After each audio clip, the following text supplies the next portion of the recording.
महासभा के पूर्व विधायक ने बताया, दहेज प्रथा एक कलंक। मुंडा पांडे अखिल भारतीय क्षेत्रीय महासभा के तत्वावधान में क्षेत्रीय स्वाभिमान एवं हित चिंतन समारोह का आयोजन किया गया, जिसमें मुख्य अतिथि भाजपा पूर्व विधायक सरधना संगीत सोम द्वारा महाराणा प्रताप की प्रतिमा पर माल्यार्पण एवं दीप प्रज्वलित कर दिया गया। इस अवसर पर उनका क्षेत्रीय महासभा की ओर से तलवार और गदा भेंट कर स्वागत किया गया।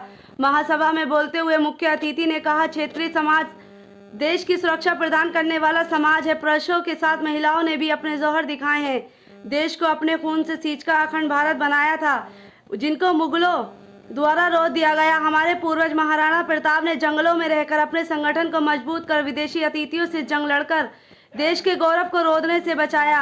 आज समाज के लुप्त होने से बचाने के लिए हमें संगठित होना होगा। सरकार तक अपनी मांगों को पहुंचाने के लिए एकत्रित होकर चिंतन करने की आवश्यकता है। समाज की बुराई को जड़ से समाप्त करने के लिए घर के अंदर झांकना होगा। नशे की लत ने युवाओं को भविष्य पर बुरा प्रभाव डाला है, जिससे तन और धन दोनों की क्षति हो रही है। उन्होंने कहा, समाज की बुराइयों को आपस में सुलझाने के लिए मंच पर नहीं बल्कि घर में बैठकर हल करना चाहिए। समाज की सबसे बड़ी बुराई दहेज प्रथा है, जो एक कलंक है, जिसको हमें जड़ से खत्म करना होगा, तभी समाज का उद्धार हो सकेगा। उन्होंने ये भी कहा, यदि प्रशासन आपके किसी कार्य को करने से मना कर रहा है तब उसके खिलाफ सख्त कार्रवाई की जाएगी। उनके समक्ष क्षेत्र के लोगों ने बाढ़ द्वारा होने वाले नुकसान की समस्या का निस्तारण करने के लिए रखा था, जिसके लिए एक लंबे बाद की जरूरत बताई। समाचार टीवी से शावेज खान की रिपोर्ट। बड़ा वायरल हो रहा है वो वीडियो कि आपने एक अधिकारी को धमकाया। दूसरा नेता होता क्या कहता, नहीं नहीं मेरा वीडियो ही नहीं है, वो मेरी आवाज ही नहीं है। मुझसे अभी पत्रकार बंधु पूछ रहे थे कि आपने धमकाया। मैंने कहा हाँ, मैंने ही धमकाया। तो क्यों धमकाया? मैंने कहा कम धमकाया, कम धमकाया। अगर सही से काम नहीं करेंगे, कानून का पालन नहीं करेंगे, तो पब्लिक के जूतों से भी पिटवाऊंगा। भी तो ये काम करते सबक। मैं आप लोगों से कहना चाहता हूं, कमजोरी की बात मत करिए, कमजोर मत होइए। लेकिन मैं फिर कहता हूं, जहां चार बर्तन होते हैं ना साहब, वो खड़कते हैं।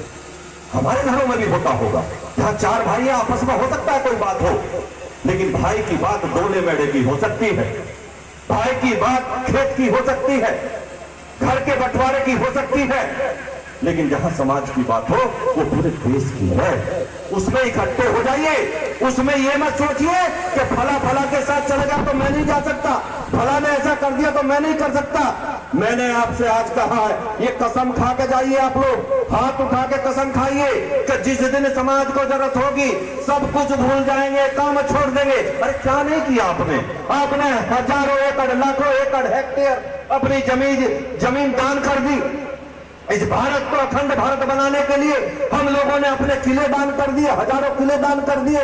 हमारी माताओं ने जोहर किया, हमारे युवाओं ने अपना सर कटवा लिया, लेकिन भारत को अखंड भारत बनाने का काम किया। मैं आपसे कहना चाहता हूं कि चंद गुंडों को और चंद लोगों को हम इस देश को बांटने की जरूरत कोई करे, वो करने नहीं देंगे, क्योंकि ये क्षत्रिय समाज के खून से सींचा हुआ देश है दोस्तों, ये किसी और का नहीं। आप लोगों से कहना चाहता हूं कि जाइए, गांव आ जाइए, बताइए।